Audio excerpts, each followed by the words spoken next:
वो प्रशासन जो मासूम लड़कियों के बलात्कारियों और हत्यारों का बाल भी बांका नहीं कर पाता, भड़काऊ और मुसलमानों को काटने मारने वाले भाषण देने वाले लोगों का कुछ नहीं कर पाता, वही प्रशासन अब्दुल नाम आते ही चौकन्ना हो जाता है, गिरफ्तारियां करता है और एनकाउंटर करने में लग जाता है। प्रशासन की इसी तरह की एक और दोहरी मानसिकता देखने को मिली है। वाराणसी में गंगा के बीच नाव पर कुछ मुस्लिम लड़के इफ्तार कर रहे थे। कथित तौर पर चिकन बिरयानी खाई और बची हुई हड्डियां नदी में फेंक दी।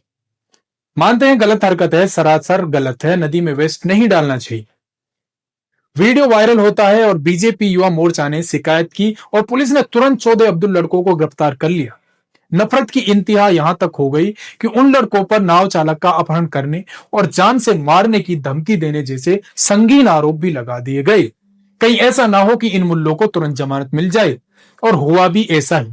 कोर्ट ने उनकी जमानत याचिका खारिज कर दी और अब अगली सुनवाई 1 अप्रैल को होगी। तब तक उन सबको जेल में रहना होगा, वो अपने घर पर ईद भी नहीं मना पाएंगे। जबकि अगर अदालत चाहती तो उन पर जुर्माना लगाकर और वार्निंग देकर छोड़ सकती थी, पर मुल्ले थे तो ऐसा नहीं हुआ। प्रशासन और जनता का कहना है कि धार्मिक भावनाएं आहत हुई, गंगा की पवित्रता भंग हुई है। चलो ये भी ठीक है। अब एक सवाल है सरकार से और आहत लोगों से, ये आपकी धार्मिक भावना सिर्फ गोल टोपी देखते ही क्यों आहत होती है?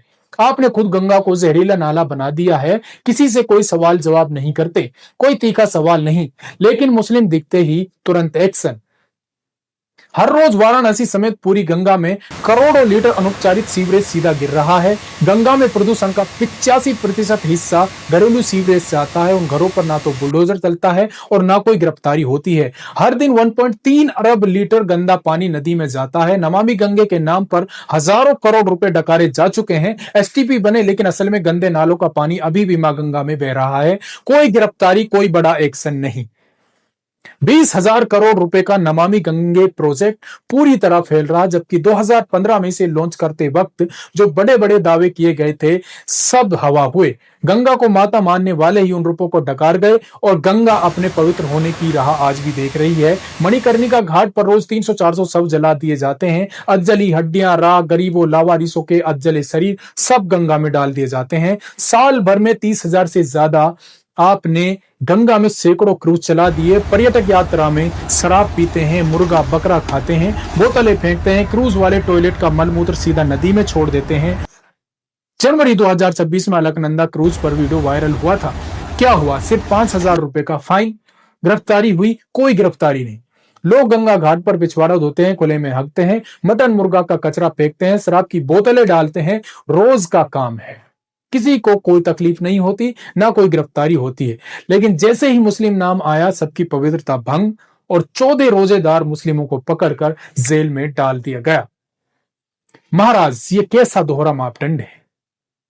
गंगा सबकी मां है, हिंदू की भी मुस्लिम की भी। कचरा फेंकना सबका गुनाह है, सबके लिए बराबर दंड होना चाहिए। लेकिन तुम सिर्फ एक वर्ग पर कार्रवाई करके वोट की राजनीति करना चाहते हो कि देखो हमने गंगा का अपमान करने वाले अब्दुल की चूड़ी टाइट कर दी। ये एक तरफा कार्रवाई हुड़दंगियों और गुंडों के हौसलों को बुलंद कर रही है। यही कारण है कि हर रोज किसी न किसी मासूम और बेगुनाह व्यक्ति की धर्म जाति के नाम पर लिंचिंग कर दी जाती है। एक लॉबी, सोकोर लॉबी, जिसको आपने खुली छूट दे रखी है, सरेआम सड़कों पर तलवारें लहराती नजर आती है। ये देश सबका है और कानून की नजर में सब बराबर होने चाहिए। प्रशासन को अपना काम ईमानदारी से करना चाहिए, चाहे हिंदू हो या मुस्लिम। यदि कोई गलत है तो उसे उस गलती की सजा कानून और संविधान के दायरे में रहकर दी जानी चाहिए, न कि किसी भीड़ के दबाव में आकर। इस तरह एक समाज को टारगेट करके देश की मुख्य धारा से हटाकर विकसित राष्ट्र बनाने के सपने देखना सिर्फ सपना बनकर रह जाएगा। देश के लोग एक रहेंगे तो सेफ रहेंगे। वीडियो अच्छी लगी हो तो शेयर करना और हाँ, सब्सक्राइब की बटन को भी दबाते हुए जाना। Have a good day. जय हिंद, जय भारत।